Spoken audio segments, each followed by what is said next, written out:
قال اللہ تبارک و تعالی فی القرآن المجید وهو اصدق الصادقین وقولہ الحق بسم اللہ الرحمن الرحیم یا اسفا علی یوسف۔ دیکھیے 10 منٹ کی مجھے تقریر کرنی ہے اور بھائی تھوڑا خاموش، اپنا مسلک اور اپنے نظریے کو نہیں سمجھا سکتا، لیکن 10 منٹ میں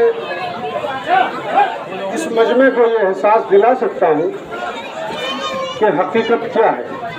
کیا بات ہے۔ 10 منٹ میں کوئی انسان اپنے مذہب کو نہیں بتا سکتا، اپنی آستھا کو نہیں بتا سکتا اور اپنے نظریے کے اوپر دلیل نہیں دے سکتا، مگر میں صرف ایک احساس دلانا چاہتا ہوں، ہم جس حسین کو مانتے ہیں ہم ہی نہیں مانتے بلکہ زمانہ مانتا ہے۔ کیا بات ہے، بے شک۔ ہم جس حسین کو مانتے ہیں ہم ہی نہیں مانتے بلکہ پوری انسانیت مانتی ہے، بے شک، پوری آدمیت مانتی ہے۔ جہاں جہاں شرافت ہے وہاں امام حسین کی عزت اور عظمت سالم ہے۔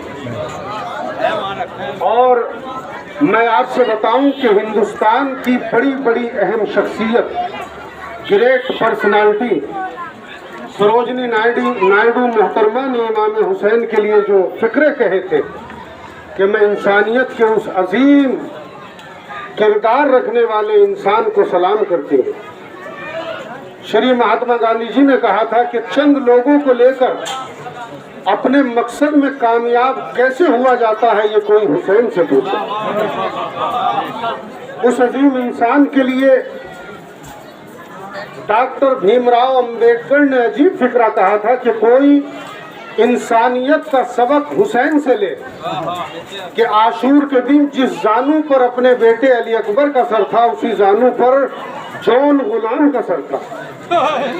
جو انسانیت کے رشتے میں غلامی کو بیچ میں نہ آنے دے اسے حسین کہتے ہیں۔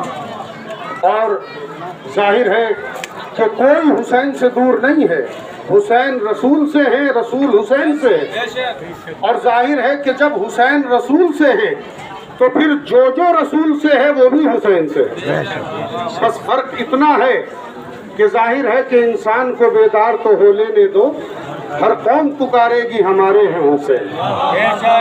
ہم سے دنیا سوال کرتی ہے، پوچھتی ہے کہ آپ ماتم کیوں کرتے ہیں؟ بھائی میں قرآن مجید سے دلیل دینے کی کوشش کر رہا ہوں، اگر سمجھ میں آ جائے تو میری بات کو قبول کر لیجئے گا، اور سمجھ میں نہ آئے تو آپ کی اپنی مرضی ہے۔ باقی میں کسی مسلک پہ، کسی مذہب پہ کوئی چھیٹا کشی نہیں کر سکتا۔ میں تو سب کا شکریہ ادا کر رہا ہوں، پرشاسن کا شکریہ ادا کر رہا ہوں، جو میرے بھائی سامنے کھڑے ہیں شانتی کا ماحول بنائے ہوئے ہیں ان کا شکریہ ادا کر رہا ہوں، ہمارے جلوس کو راستہ دینے والوں کا شکریہ ادا کر رہا ہوں، اس لیے کہ ہمیں حسین نے محبت کا پیغام دیا ہے، نفرت کا پیغام نہیں دیا۔ اور رہی بات قرآن سے دلیل لانے کی تو بھائی میں قرآن سے دلیل پیش کرتا ہوں۔ جب اللہ کے نبی یعقوب کا ایک بیٹا یوسف ان کی نگاہوں سے غائب ہو گیا تو قرآن مجید پڑھنے والے جانتے ہیں کہ وہ اتنا روئے کہ آنکھیں سفید ہو گئی۔ کوئی جناب یعقوب سے پوچھے آپ کا بیٹا تو زندہ ہے، پھر آپ گریہ کیوں کر رہے ہیں؟ اور اس کے بعد جناب یعقوب یہیں پر اکتفا نہیں کرتے بلکہ اپنے گھر سے چلتے ہیں، تھوڑا سا پانی لیتے ہیں، تھوڑا سا ستو ساتھ لیتے ہیں اور شہر کے اس چوراہے پہ آ کے بیٹھ جاتے ہیں جہاں سے سارے قافلے گزرتے ہیں اور روتے ہیں۔ تو میں یعقوب نبی علیہ السلام سے سوال کروں گا، اے یعقوب آپ کو اپنے بیٹے یوسف پہ رونا ہے تو کسی بند کمرے میں جا کے رو لیجئے، مگر نہیں، وہ چوراہے پر رو رہے ہیں۔ اصل میں بات کیا ہے؟ تاکہ جب یعقوب کو روتا ہوا کوئی دیکھے تو پوچھے کہ یوسف پہ ظلم کرنے والا کون ہے۔ بس عزیزو، ہمارے جلوس کا فلسفہ یہی ہے کہ ہم اس عزاداری کو اپنے بند کمرے میں بھی کر سکتے ہیں مگر سڑکوں پہ لا کے بتاتے ہیں کہ یزید کون تھا اور حسین کون تھا۔ ہم دنیا کو بتانا چاہتے ہیں کہ حسین نے دنیا کو درس دیا ہے کہ اپنی کامیابی کے لیے ضروری نہیں ہے کہ سر کاٹا جائے، بلکہ کردار میں جان ہو تو سر کٹوا کے بھی قربانی دی جا سکتی ہے، سر کٹوا کے بھی اپنے مشن کو آگے بڑھایا جا سکتا ہے۔ اور حسین ابن علی نے ہمیں انسانیت کا درس دیا ہے، آدمیت کا درس دیا ہے۔ بس میں آخر کلام میں پرشاسن کا شکریہ ادا کروں گا، سارے بھائیوں کا شکریہ ادا کروں گا، ہندو بھائیوں کا شکریہ ادا کروں گا، سنی بھائیوں کا شکریہ ادا کروں گا کہ جو بڑی محبت سے اس جلوس کو منعقد ہونے میں ہماری سہایتا کرتے ہیں۔ اور پرشاسن کا تو اتنا شکریہ ادا کروں گا کہ کسی کو برا لگ جائے تو مجھے معاف کر دینا کہ مجھے گرو ہے اس بات پہ کہ ہمارا ملک پاکستان نہیں ہے۔ کہیں اگر 2 آدمی جلوس لے کے جاتے ہیں تو انہیں پوری سیکورٹی ملتی ہے، پوری حفاظت ملتی ہے، پرشاسن ساتھ ہے۔ دیکھیے کتنے لوگ ہمارے حفاظت کے لیے کھڑے ہیں تاکہ کوئی بات نہ ہو۔ یہ اس بات کی دلیل ہے کہ ہندوستان وہی ہندوستان ہے جہاں حسین نے آنے کی تمنا کی تھی، اور حسین نے تمنا کی تھی اور یزیدی سینا سے کہا تھا مجھے جانے دو، میں ہندوستان چلا جاؤں گا۔ اس ہندوستان میں آج بھی عباس کا علم لہراتا ہے اور کسی کو اعتراض نہیں ہوتا۔ مجھ سے بھوپال میں پچھلے سال کسی نے سوال کیا تھا آپ کو عباس کا علم زیادہ عزیز ہے یا بھارت کا ترنگا زیادہ عزیز ہے؟ تو میں نے بڑے وجد میں کہا تھا مجھے آپ بتائیے آپ کو اپنی دونوں آنکھوں میں سے کون سی زیادہ عزیز ہے؟ بس سمجھ لیجئے یہ عباس کا پھریرا اور بھارت کا ترنگا ہماری 2 آنکھیں ہیں۔ بس فرق اتنا ہے کہ ایک ہماری جان ہے، ایک ہمارا ایمان ہے۔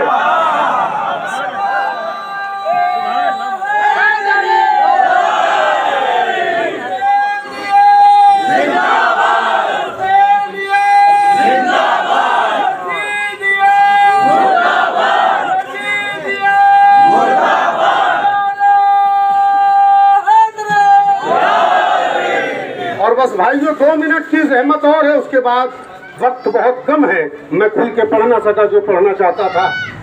ایک سوال کا اور جواب دینا چاہتا ہوں چوراہے پر۔ مجھے معاف کیجئے گا، میں کسی کی دل آزاری کرنے کے لیے نہیں آیا، مگر اپنی بات کو سمجھانے کا مجھے حق ہے۔ مجھ سے میری قوم سے کہا جاتا ہے کہ اسلام بچ گیا، خوشی منائیے، غم منانے کی بات کیا ہے؟ جشن منائیے، ماتم کرنے کی بات کیا ہے؟ گلابی کپڑے پہنیے،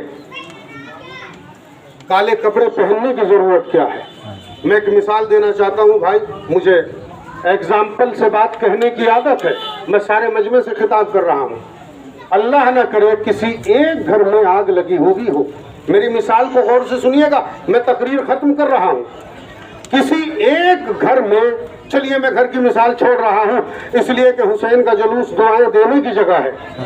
اگر میری مسجد میں آگ لگی ہوئی ہو اور اس میں قرآن مجید رکھا ہوا ہو اور سب کھڑے تماشا دیکھ رہے ہو، کوئی آگ کے شعلوں کو دیکھ کر نہ بڑھے اور اچانک ایک دیالو انسان، شریف انسان، بہادر انسان، نڈر انسان اس مسجد میں جا کر اپنی جان کی پرواہ کیے بغیر قرآن مجید کو بچا لے۔